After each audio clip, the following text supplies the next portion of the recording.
Welcome back, everyone. This is the infamous ex-chief of East Cleveland Police Department coming at you. I'm looking outside because it's storming pretty bad. Apparently we're under some tornado alerts, warnings. I don't know which watch, maybe some watches, some warnings. But this is the third week of our podcast, and I forgot to start my timer. Third week of our podcast, and I've been getting actually quite a bit of messages, calls, emails, so I just want to make sure, I probably should have put that up. That would have been the smarter thing for me to do. We're on Facebook now.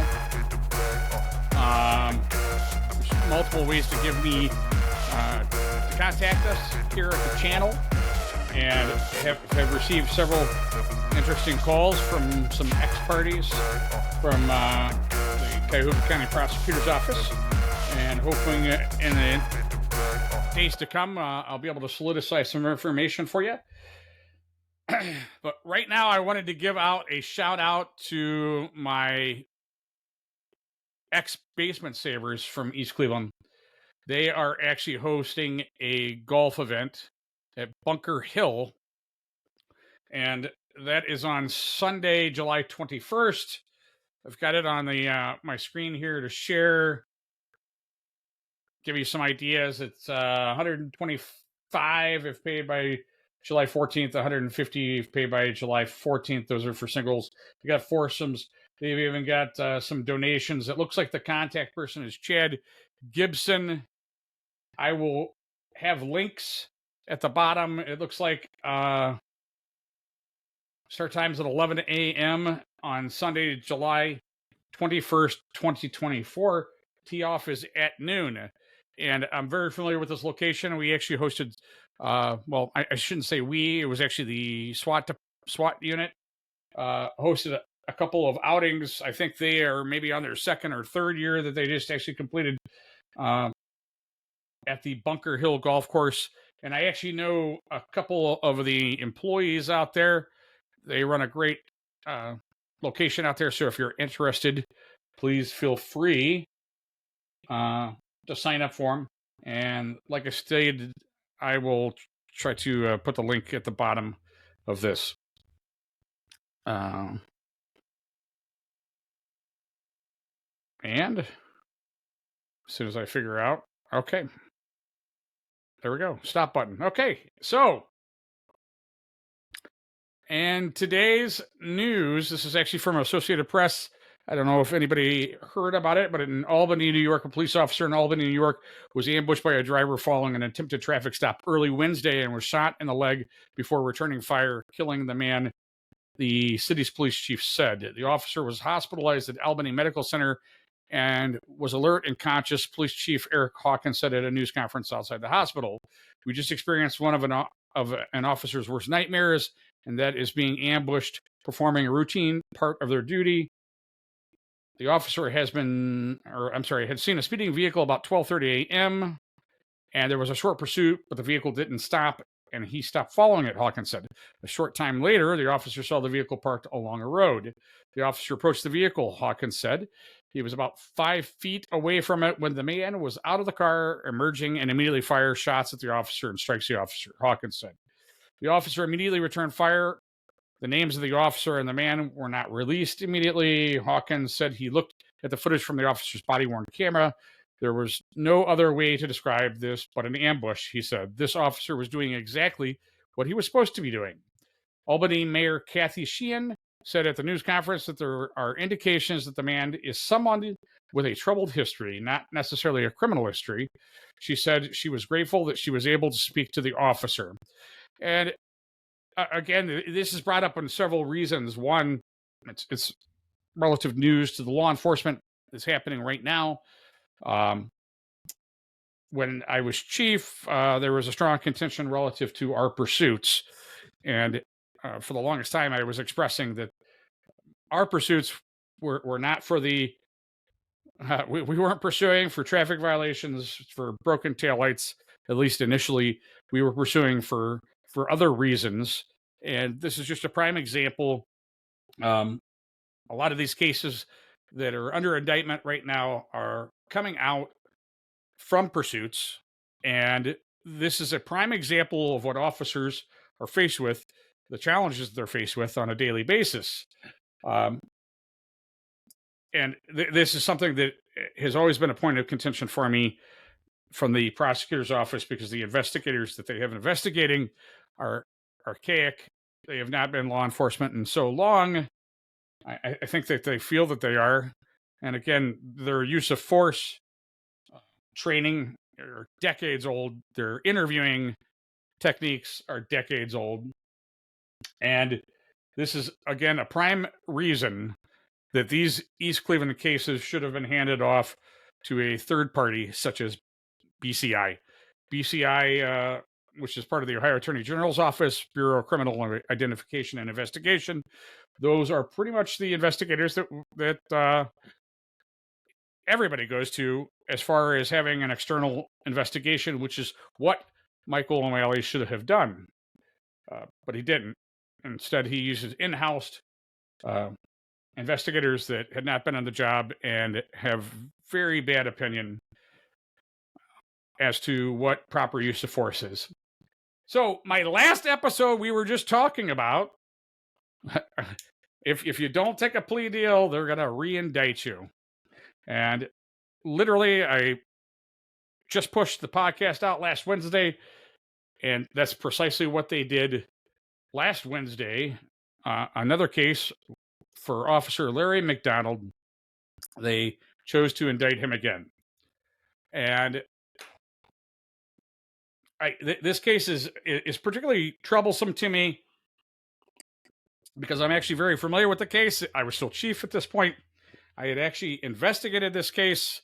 I actually personally reviewed the case and personally reviewed the evidence, the body camera that was in this case.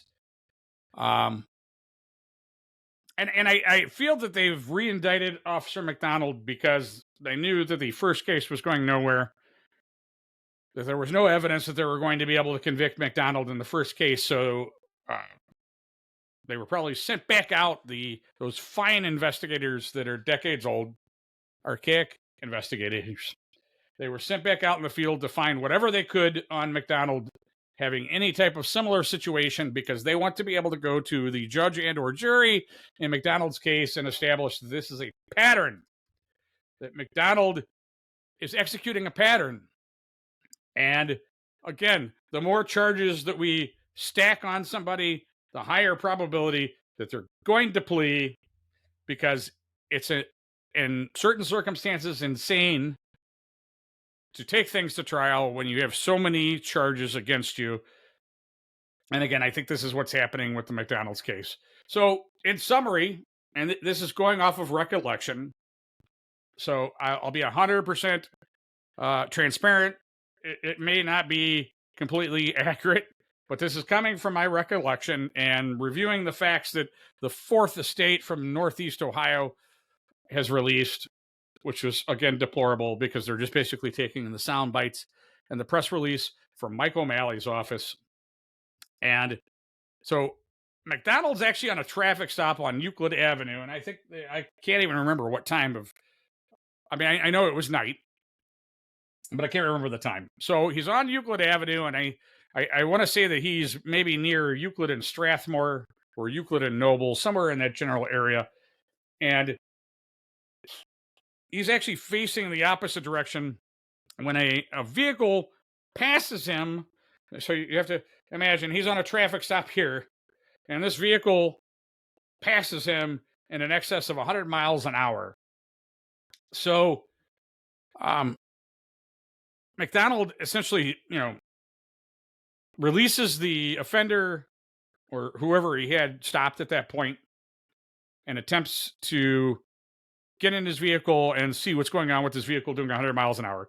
So, again, East Cleveland is not not your typical city. I couldn't tell you how many times there are vehicles that are doing excessive speed that way because they're transporting, oftentimes, a GSW, a gunshot victim, to the hospital. They haven't called police. They haven't called an ambulance. Somebody gets shot. They push him in the vehicle, and that vehicle goes racing off to the hospital. It's happened several times. And I'm pretty certain that that's what McDonald was thinking that happened, because again, he's on a traffic stop. You would think you get all your lights going. You're like a Christmas tree. That a car is going 100 miles an hour. It is still going to see the officer there with all of his lights going. The vehicle keeps going. McDonald spins, turns, and attempts to catch up initially, but sees that there's no way possible that he's going to get in behind this vehicle. If I remember correctly, I believe the body camera showed that he had turned his lights off at Euclid and Ivanhoe. I could be wrong of the area. Somewhere in there, he shuts everything down. And if I recall correctly, he did not radio. And again, in his mindset, this is sort of a very fast, very fluid transformation of things that are happening. He's on a traffic stop. His vehicle is doing 100 miles an hour in the opposite direction. He gets in behind it, and he fails to call out on the radio. Not anything. It's extremely uncommon when something's happening in real lifetime. Not like prosecutors sitting behind and investigators that are trying to prosecute police are sitting behind a keyboard all day long and have all day long to micromanage and play the quarterback in hindsight. Anyways, McDonald is sort of falling, trying to see if he can ever even regain visual of this vehicle when he sees, a massive amount of, debris or where the car has crashed. And I believe it had crashed into some sort of car lot. And unfortunately, the male was deceased when he crashed. So McDonald stays on scene along with several other officers. And there was I believe he was, I don't know if he was captain at the time or the detective bureau commander at the time, but he actually is also on scene. And McDonald gives his recollection of what happened to the Euclid police officer, who actually used to be an East Cleveland police officer. He's on scene, so he's relaying, hey, this guy passed me 100 miles an hour. I tried to get him behind him, but I mean, I'm not in pursuit of this guy because he's way down the road. I mean, you could even just use common sense, your own logic. You're at a standstill facing the opposite direction when a vehicle passes you at 100 miles an hour. I don't care what kind of vehicles the police officers drive. Do you think that you're going to readily be able to catch up to this person? No, you're not. McDonald was in no, the cause of the accident was not the officer. I mean, we can sit here and debate whether pursuits are the fault of the officer, but this is not even a debatable situation. The officer is not even close to where this guy wrecks. He's wrecking because he's doing 100 miles an hour down the road. So, just looking at his charges, they're just quite ridiculous. I have no idea what. Again, just more preposterity or more absurdity is the word I'm looking for from the Cuyahoga County Prosecutor's Office, Sammy Soul. And I say Sammy Soul, and I don't know if it's definitively her or if it's Mike O'Malley, who it is. But Sammy Soul seems to be the fall person for all of this. So right now, he's under actually 2 indictments. And trying to bring this up here. He's under 2 indictments here, okay? And I'm assuming in this case, the 23 case, I'm assuming once he's arraigned, this case will be dismissed. But bringing up the current case that he has yet to been arraigned for, if you look at the actual indictment, they've included the previous charges that they had on him on the original indictment. And I guess I have to switch over to the other window. My apologies. Hang on one second. So for those that are actually listening on the podcast, I'm bringing up the Clerk of Court's website from the Cuyahoga County Clerk of Court. And I'm just basically showing the criminal case docket. So this is the actual indictment. And you have all sorts of useless charges: tampering with records, telecommunication fraud, obstructing official business, dereliction of duty, tampering with evidence, failure to stop after an accident. And that's from his first indictment. And that situation I'm not very familiar with, but again, from everything that I've seen and understand, lacks a lot of evidence and credibility to their original charge. Either telecommunications fraud, obstructing official business, obstructing justice, obstructing official business, dereliction of duty, just piling on the charges again. That's what Cuyahoga County does best. When they can't prove a case, we're going to pile on so many charges on you that either one, everybody's going to think that you're horrible. Well, in the onset, everybody's going to think you're horrible because they've got so many charges on you. And again, their excuse is, well, these are superseding indictments, meaning that, well, this is just fresh information that we've learned. And I just wanted to give some examples of. So before I get into that segue, my apologies. So McDonald's on scene, and while he's on scene, there are actually two female bystanders, which I'm assuming, because I'm pretty certain they were on the body camera recording from McDonald and or our officers. I'm hoping that Euclid actually took their information, has their information. There are two female bystanders that are basically saying, they're trying to figure out what the hell just happened. And they even make comments. Well, nobody was chasing the guy. They literally say that's their words. Nobody was chasing the guy. The guy just wrecked. What the hell's going on? And again, this is on, I know it's from our side, from East Cleveland side. I'm hoping Euclid documented this, but I'm not certain. And I'm not saying anything bad against Euclid if it's not the case. But I sure hope in this case it is. It was documented. But, so again, I'm talking about the charges. And then you've got McDonald's co-defendant, Officer Anthony Holmes. Great guy. Great officer. What a community officer. This guy, he organized several Christmas functions for us. The guy literally was just so much involved in the community. And if I feel horrible. This guy has done nothing, and they've charged him along with Larry McDonald. They have no evidence. They're saying that he helped conspire to lie for McDonald. The poor guy is literally just the shift sergeant at the point when he takes a call from Cleveland on the first incident, asked the first indictment, which was at a different location, Euclid and Noble, different day.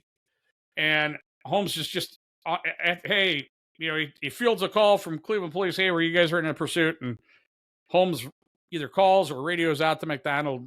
And McDonald says, hey, no, I wasn't in a pursuit. Holmes just relays that. And somehow they charge this guy.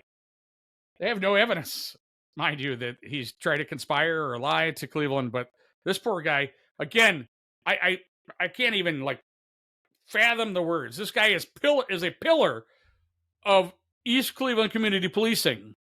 Was a great guy, great community policing officer. Kids loved him. He gets caught up into this. But gets caught into the tentacles of Cuyahoga County. So I keep referencing the overcharging in pretty much every case that happens with this incident relative to the officer. So I just wanted to give some prime examples. So Officer Kyle Woods, originally indicted on 10/3/2022. Then he's re-indicted on 2/28/2023. Then re-indicted again, 5/22/2023. And as I'm reading off these dates and these different officers, I want you to think to yourself, okay, try to give Cuyahoga County Prosecutor's Office the benefit of the doubt. Maybe they're finding out new information here and there.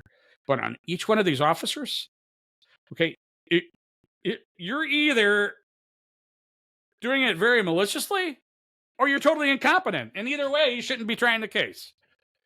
So Kyle Woods has been indicted 3 times, pretty much on the same incident. Brian Stoll, originally indicted 9/1/2022, then indicted on 10/3/2022, then indicted on 2/28/2023, then re-indicted again 5/22/2023. And again, do you not have your facts straight? You would think that prior to indicting somebody that you would have investigated the situation. And now that leads me segue into my case. I was originally indicted on 8/25/2022 and then 6/13/2023. And I can assure you that my original indictment on 8/25/2022, there was no investigation. There was no investigation. I was indicted. And during almost a 2-year process, that's when they tried to make it all stick together. That's when they actually started to investigate. While I'm indicted. Again, try investigating prior to you indicting anybody. But that's just me, I guess. And I'm not going to sit here and say, I was a detective for quite some time. I'm very familiar. There's often time that maybe you might have to tidy up something here or there. Okay. But literally indicting somebody and having literally no investigation whatsoever, just having a hypothesis of, well, I think this guy did this. That's what they did. Let's look at John Hartman, 2/28/2023, and he's re-indicted in 5/22/2023. Let's look at Ian McGinnis, 2/28/2023, 5/23/2023. Tristan Holman, 2/28/2023, re-indicted 5/22/2023. Maurice Manns is another person that I'm going to put in the same category with Anthony Holmes that has no business whatsoever being criminally indicted. And I feel horrible for this guy. This guy gets hired with us. He's barely even on the job for any amount of time with us and gets slammed with these bullcrap indictments. 2/28/2023, 5/23/2023. Anthony Holmes, 5/23/2023, 4/10/2024. Larry McDonald, 5/23/2023, 4/10/2024. Now, prosecutors initially tried to lump all of these defendants onto one case. And what you have to understand, and I don't think anybody quite understands, and nobody can understand because nobody's telling you, the Fourth Estate of Northeast Ohio isn't telling you. Most of these cases are completely independent from each other. Yeah, you might have 1 or 2 officers that were co-defendants on specific incidents, but all of these cases essentially are different. How can you possibly charge and put everybody on different situations in for one trial? And that's what the prosecutors attempted to do. And that's only for one reason. The jury is going to sit here and hear from defendant A, B, C, and D of things that they did, even though you're defendant E and had nothing to do with A, B, C, or D. But they're going to think, wow, this guy's got to be horrible because listen to what everything A, B, C, and D did. Because that's the only way that they can win the case. Lump everybody together. So the attorneys have made a lot of headway. If you look at the docket, they've asked the judge to please split this. She has split it, but right now we're in a standstill with a lot of the stuff from the judge's case. So I don't know exactly what's happening with that.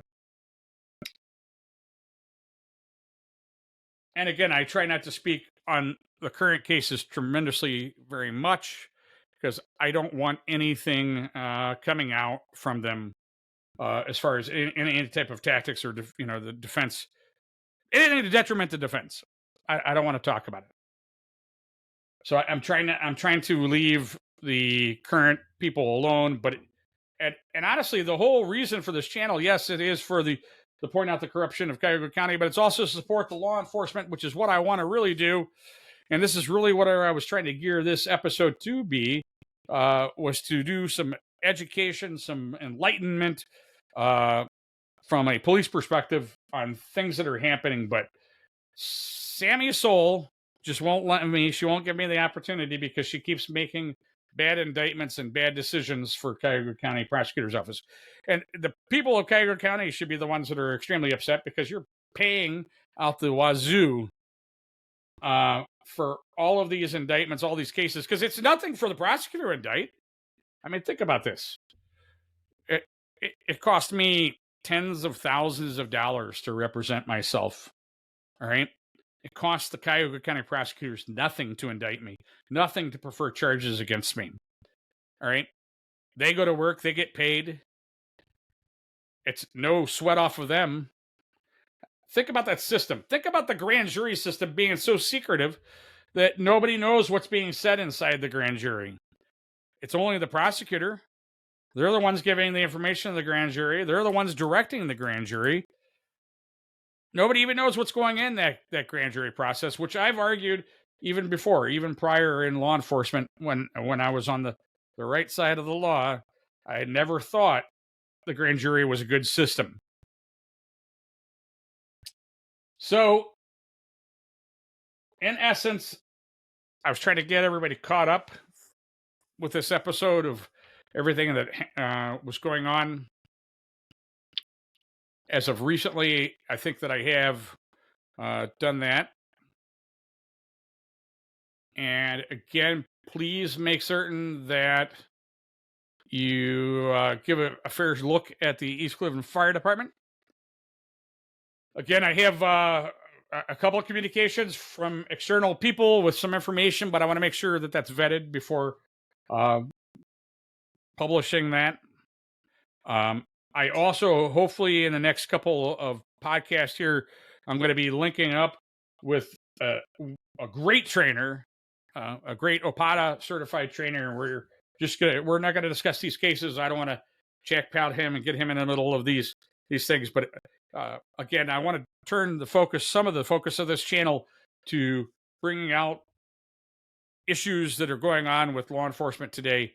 And again, I wanted to bring him on to talk about use of force, what it means, especially in today's society, because we actually were having a short conversation, and I agree wholeheartedly with what he was saying. He stated he thought initially, use of force had a one cookie template, and it doesn't. Use of force essentially changes from environment to environment. And that's sort of why it's fluid. And that's sort of why it's imperative to have an objective person looking at these cases for use of force. And again, you're going to see that closer we're coming to trial. These guys have great experts, where the Cuyahoga County Prosecutor's Office have flakes that haven't been in law enforcement for 10 years. And like I said, just make sure you stay tuned. We'll try to keep you apprised of that. But these guys got great experts. So anyways, we're approaching the 30-minute mark. So I hope everybody has a great rest of the week. And we'll talk to everybody else.